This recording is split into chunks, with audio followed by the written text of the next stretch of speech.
मैं हूँ सिया और आप मेरे साथ सुन रहे हैं बानी और अहान की कहानी ये रिश्ते प्यार के।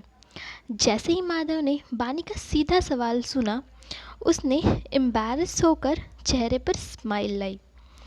मेन थिंग तो तुम्हें डिनर लंच के लिए इनवाइट करना है, पर ऑफ कोर्स मुझे तुम्हें कुछ पूछना भी है। ओह, बानी को पता था उसे खाने पर इनवाइट करना बस कवर अप है। बानी ने भावहीन चेहरे के साथ स्पून उठाया और खाना खाने लगी। माधव ने सोचा था कि वो उस सवाल करना जारी रखेगी, उस पर उसने एक्सपेक्ट नहीं किया था कि बानी बिना कुछ कहे सीधे खाना खाना शुरू कर देगी। अपने अंदर के गुस्से और नाखुशी को दबाते हुए उसने बानी के लिए श्रिम्स का पीस उठाया। वेल बानी, मैंने न्यूज़ में पढ़ा था कि तुम वर्ल्ड कप के प्रेसिडेंट को जानती हो, क्या ये सच है? ऑफ कोर्स नॉट, बानी ने सीधा जवाब दिया। मुझे पता था वर्ल्ड ग्रुप का प्रेसिडेंट कभी किसी के सामने नहीं आया, तो तुम उसे कैसे जान पाओगी?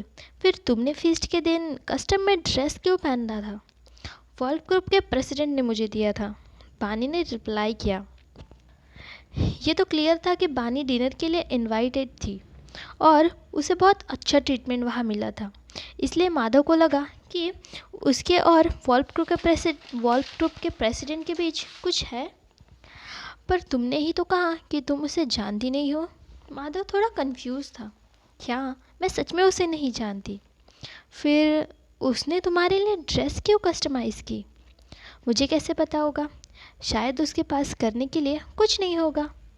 बानी ने शिम्स खाना कंटिन्यू रखा, बिना एक्सप्रेशन बदले। बानी की स्टोरी इतनी फ्लॉलेस थी कि माधव उसे जो कहना चाहता था वो उसे कह ही नहीं पाया। जो भी उसे इन्फॉर्मेशन मिली थी वो कोई भी इम्पोर्टेंट इन्फॉर्मेशन नहीं थी जो उसके किसी काम में नहीं आने वाली थी। पहले बानी बहुत सिंपल थी, बहुत दयालु। जो भी माधव उससे सवाल पूछता वो उसका झट से जवाब दे देती थी। पर अभी वो उससे बातें छुपाना सीख गई है। उससे वो बहुत नाराज़ हो गया। माधव इससे और ज़्यादा नाखुश हो गया। उसने खुद के गुस्से को कंट्रोल करने की कोशिश की। बानी, मुझे सच बताओ, क्या वो ड्रेस तुम्हारी और देव की कोई चाल थी? नो। बानी सच में उसके अस्थायी रवैये से थक चुकी थी। अगर माधव सच में उसे अपनी बेटी मानता तो वो उसे इतने केयरफुली टेस्ट नहीं करता। वो हमेशा ही उसके खिलाफ चौकन्ने रहता था। हाँ, एक फादर और डॉटर इतने एक दूसरे से सावधान कैसे रह सकते हैं? कितनी दयनीय बात है ये। डैड, अगर आप उस ड्रेस के बारे में जानना ही चाहते हैं तो मैं आपको क्लियरली बताती हूँ कि नील, जो वर्ल्ड ग्रुप का सीईओ है, उसने मुझे पहनने के लिए कहा था। उसने कहा था कि वर्ल्ड ग्रुप के प्रेसिडेंट ने मेरे लिए कस्टम मेड ड्रेस बनवाई है। मैं उसे नहीं जानती और उसका क्या मतलब था ये भी नहीं जानती। बात बस खुशी की थी कि कोई मुझे ड्रेस दे रहा था तो मैंने पहन ली। Matter close. तो तुम क्या सच में वर्ल्ड ग्रुप के प्रेसिडेंट को नहीं जानती? माधव के चेहरे पर मुस्कुराहट लगभग गायब हो गई थी। हाँ, ना तो मैं वर्ल्ड ग्रुप के प्रेसिडेंट को जानती हूँ, पर ना ही मैं देव को अच्छे से जानती हूँ। तो सच में वर्ल्ड ग्रुप के प्रेसिडेंट को वो नहीं जानती थी, पर उसका देव के साथ भी कोई नाता नहीं है। अगर ऐसी बात है तो क्या उसकी चिंता और उम्मीद बिल्कुल वाहियात नहीं बन गए थे? माधव बानी को कुछ मिनट देखता रहा। वो अपने सामने रखा खाना शांति से खा रही थी, पर माधव खुद के जाल में खुद ही फंस चुका था। जब वो आया तो वो बहुत उम्मीद के साथ और सोचा था उसने कि बानी और वर्ल्ड ग्रुप के प्रेसिडेंट के बीच कुछ चल रहा होगा। अगर किसी तरह ये भी अच्छा ही होता कि उनका रिलेशन वर्ल्ड ग्रुप के सीईओ नील के साथ भी हो। इस तरह बानी के ज़रिए वो नील के साथ अपने रिलेशन बिल्ड कर सकता था। उसके ज़रिए वो जो चाहे वो कर सकता था। अभी माधव का चेहरा बिल्कुल फेल हो गया था। बानी ने उसके साथ छल किया है। वो खुद को बानी के ऊपर गुस्सा करने से और कोसने से कंट्रोल नहीं कर पा रहा था। जैसे बानी खाना खा रही थी, वो साथ में उसके चेहरे के बदलते भाव भी नोटिस कर रही थी, जिससे बानी को बहुत दुख हुआ।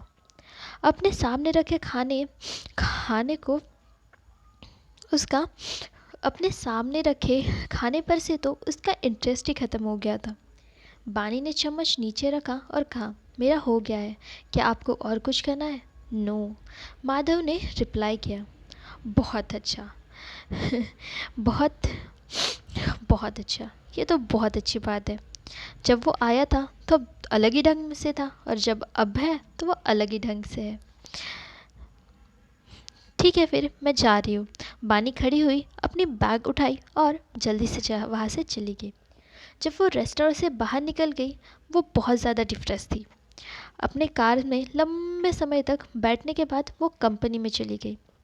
जब वो कंपनी में एंटर हुई, वो अचानक हर्ष से मिली, जिसका चेहरा थोड़ा मुरझाया दिख रहा था। वो जैसे एलिगेंट होता था वैसे अब नहीं लग रहा था। बानी को जब उसने देखा तो वो दंग रह गया, और फिर उसके अंदर लगभग गुस्सा भर गया। बानी की तो वजह से उसकी सारी रेपुटेशन, उसकी इज्जत सब बेकार हो गई थी, और जिससे उसका मेंटल ब्रेकडाउन होने ही वाला था। पर बानी बहुत रिफ़्रेश लग रही थी, तो हर्ष अब कैसे उसे अच्छा महसूस करने दे सकता था जब वो खुद अच्छा महसूस नहीं कर सकता था। वो बानी की ओर अपने दांत किटकिटा कर गया। तुम्हारी हिम्मत कैसे हुई यहाँ आने की? बानी उसकी क्रूरता देखकर रिडिक्यूलस फील कर रही थी। मिस्टर कपाड़िया, मैं यहाँ पर काम करती हूँ और मैं यहाँ की एक परमानेंट एम्प्लॉय हूँ। क्या इसमें कुछ गलत है कि मैं यहाँ हूँ? थोड़ी देर बाद तुम थोड़ी देर बाद तुम यहाँ पर एम्प्लॉय नहीं होगी। मैं पर्सनल डिपार्टमेंट को अभी इन्फॉर्म कर देता हूँ कि वो तुम्हें फायर करे। हर्ष के साथ ब्रेकअप के बाद बानी ने प्लान किया था कि वो अब यहाँ काम नहीं करेगी, पर हर्ष के एटीट्यूड ने उसे परेशान किया था। उसने आलोचना से कहा, मिस्टर कपाड़िया, मैं इस कंपनी में ऑफिशियल एम्प्लॉय हूँ। अगर मैंने कुछ गलत ही नहीं किया तो तुम मुझे किस वजह से जॉब से निकालोगे? मैं यहाँ पर मैनेजर हूँ। बानी, तुम मित्तल फैमिली के कंपनी में हो, कहीं और नहीं। तो ये मेरे लिए तुम्हें फाइल करना छोटी उंगली के बराबर है। हा हा हा, लेट्स वेट एंड सी। बानी ने आलोचना से मुस्कुराकर कहा। ये देख के कि बानी उसे बिल्कुल सीरियसली नहीं ले रही है, हर्ष को और गुस्सा आया। तुम्हें डिसमिशल जल्दी ही अनाउंस होगा। तुम्हारा डिसमिशल जल्द ही अनाउंस होगा। सिक्योरिटीज़, अभी इस औरत को यहाँ से बाहर फेंको। चिंता मत करो, मैं अभी जा रही हूँ। पर हर्ष, मुझे डर है कि जब हम अगली बार मिलेंगे तो तुम किसी सीरियस प्रॉब्लम में फंसोगे। बानी उस आदमी को, जिसके साथ उसने कई सालों तक प्यार किया, तिरस्कार से देखा और आगे बढ़ गई। वो हर्ष के साथ अब कुछ भी नाता नहीं रखना चाहती थी। अगर हर्ष का उसकी तरफ थोड़ा अच्छा बर्ताव होता तो शायद वो खुद ही रिज़ाइन करती। वैसे भी उसके लिए अच्छा ही होता वो इस दोगले इंसान को कभी ना देखे। पर अभी हर्ष ने आगे बढ़कर उसे प्रोवोक किया और निजी शिकायतों के कारण उसे एक्सपेल कर रहा है। अब ये अलग बात है। बानी पहले जैसी नहीं रही। अब उसे आग में ढकेलना इतना आसान तो नहीं है। अब वो समझदार बन गई थी। वो यहाँ एक फॉर्मल एम्प्लॉय थी। उसके एम्प्लॉयमेंट कॉन्ट्रैक्ट के साथ हर्ष के पास उसे फायर करने का कोई भी रीज़न नहीं है। मित्तल कॉरपोरेशन में जाने के बाद बानी सीधे हॉस्पिटल में वापस चली गई। वार्ड के अंदर नील आहान से बात कर रहा था। मास्टर मित्तल आज हॉस्पिटलाइज हुए हैं। ये कहते हैं कि उनका ब्लड प्रेशर अचानक से बहुत बढ़ गया और वो बहुत बेहोश हुए। मैंने उसके बारे में इंक्वायर किया है, वो सच में अच्छी नहीं है। डॉक्टर चाहते हैं कि वो कुछ दिन हॉस्पिटल में रुके रहे। ये सब सुन के आहान चौंक गया। वो बेहोश हो गए? इसका मतलब वो सीरियसली बीमार है? जी सर, ऋषि ने ये न्यूज़ सीक्रेट रखी है और आपको बताने का उसका कोई इरादा नहीं है।